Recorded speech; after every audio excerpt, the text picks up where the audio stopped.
నమస్తే, welcome to అచ్చ Telangana food and travel vlogs. నేను మీ విందు కుమారి. ఈరోజు అయితే మనం డ్రై ఫ్రూట్స్ లడ్డు ఎట్లా చేస్తారో చూద్దాం అన్నట్టు. మొదగాలైతే మనము బాదం పప్పులు, కాజులు, పిస్తాలన్నీ కూడా పలుకుల్లాగా దంచుకోవాలన్నట్టు. దాని తర్వాత పొయ్యి మీద ఒక బాండి పెట్టుకొని దల్లా జరంత నెయ్యి పోసుకొని ఇవన్నీ పలుకులు ఉంటాయి కదా, అవన్నీ దిల్లు వేసుకొని వేయించుకోవాలన్నట్టు. ఎర్రగా కావాలి, అప్పుడు మంచిగా పచ్చివాసన పోతే ఒక మంచి ఫ్లేవర్ వస్తుంది అన్నట్టు.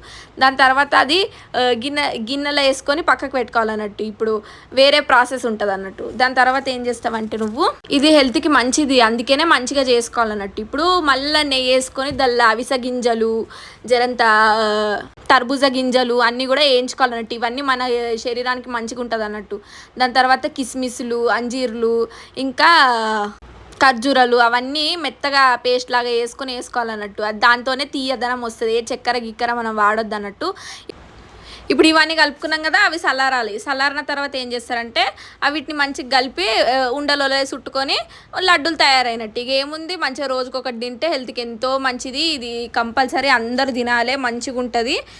తిని ఎట్లుందో చెప్పండి. ఇదైతే సూపర్ ఉంది, నేను రోజు తింటున్నా, మస్తు ఉంది అసలు. ట్రై చేయండి, ఎట్లుందో చెప్పండి కామెంట్స్లో.